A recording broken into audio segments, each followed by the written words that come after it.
In our last episode we have been in the north of Albania and exploring the mountains in the Albanian Alps. Now we left to move further south. After we left, our first stop brought us to a place called Mrizi I Zanjave. It is an agritourism located in Fisht. Agritourism involves any agriculturally based operation or activity that brings visitors to a farm or ranch. In our case, we just stopped by and had a good time walking through the whole ranch and watching a lot of different animals. We discovered a herd of around 300 gooses and were able to take a look at the goats, sheep and other farm animals. Part of the agritourism is that they sell their homegrown food and meat from their animals. They serve a typical Albanian menu at a fantastic price. We have never had such great Albanian food before. Mrizi I Zanjave is a fantastic place to visit with kids and a great place to have a rest, as well as an outstanding meal. If you are ever close to Fisht, make sure to stop by and take a look.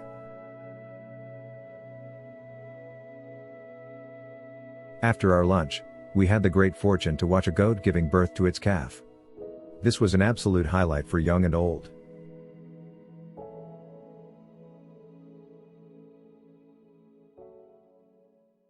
However, after spending more than a week in the mountains of Albania, the next stop should be at the sea to go swimming and play in the sand. After the many kilometers we all needed some rest. After about 115 kilometers and 1.5 hours driving time we reached the Mediterranean Sea. We decided to go to a bay near the city of Shenzhen. Shenzhen has about 8,000 inhabitants and is probably still an insider tip for travelers. Nevertheless, it is noticeable that tourism has taken hold in the city. There are construction sites everywhere and the economic upswing in the region is not to be overlooked.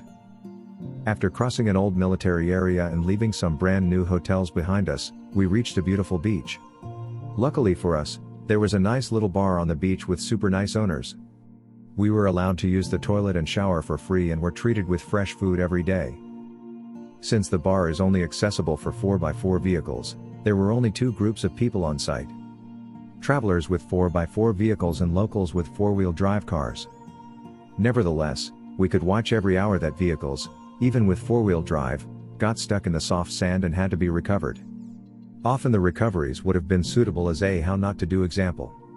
In the end, however, everyone was able to continue their journey.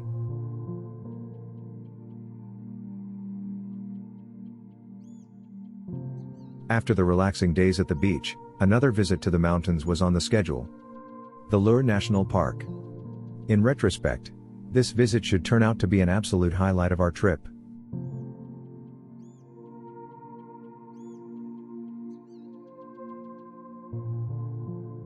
Lur Mountain National Park is in northeastern Albania. It spans an expanded area of 202.42 square kilometers. Its area was extended in 2018 by encompassing the entire section of Kunora I Lures, former Zalgjokaj National Park, and Dehe Mountain. The park is described as an important bird and plant area because it supports significant bird and plant species. Lur National Park is on the slopes of the Lur Mountains and was established in 1966 by a decision of the Council of Ministers of Albania. The Mountain National Park shelters numerous species. Most important wildlife inhabiting the park includes the European brown bear, Eurasian lynx, Eurasian wolf, European pine marten, roe deer and western capercaillie. Small mammals include the red squirrel and edible dormouse. The 12 glacial lakes within the national park were formed during the Ice Age.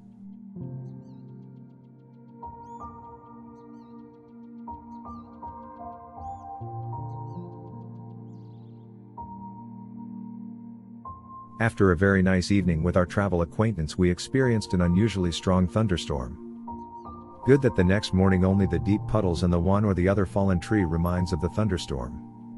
So we could continue our trip through the national park. The national park offers many attractions and places to visit. Here are the most important ones: Dehe Mountain, Kunora I Lures and the Seven Lakes of Lur. The legend of the Seven Lakes of Lur is a popular myth in the area. According to the legend, there were once 7 sisters who lived in the area. They were so beautiful that they attracted the attention of a dragon who lived in the mountains. The dragon fell in love with the sisters and decided to marry them all. The sisters refused his proposal, so the dragon became angry and turned them into 7 lakes.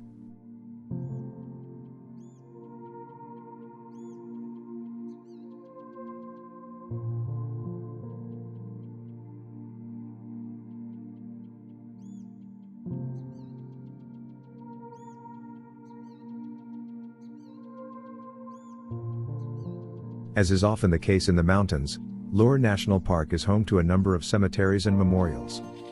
Many of them seem to be Christian. Although in Albania about 60% of the population is Muslim. Cemeteries in Albania have a long history dating back to ancient times. The Illyrians, who were the earliest known inhabitants of the region, buried their dead in tombs that were often located in the mountains. During the Ottoman period, cemeteries were established outside of cities and towns. Today, cemeteries are still an important part of Albanian culture and tradition.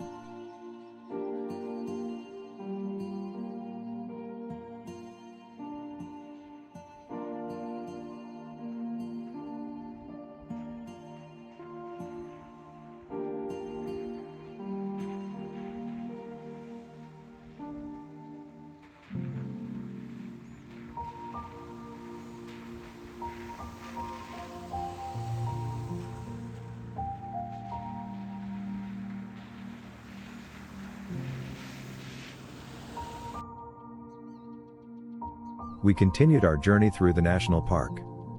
The heavy rain of the last night made the ground really challenging and partly very slippery. Despite our mud terrain tires, some sections were only manageable by hitting the brake and let the car go. Especially the red earth was particularly difficult to drive on. The subsoil was hard and a thin layer of dirt formed on top, which acts like soap.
After this adventure, it was time to focus on the relaxing part of the trip again. So we looked again for a campsite on the coast. This time the search was a bit more complex, but the third site convinced with a few kilometers of sandy beach and few people. Protected in the dunes behind the beach, we could spend some relaxing nights. If you like this episode, please like and subscribe to the channel. In our next episode we will go further south where we will visit some cities and of course we will be in the mountains again.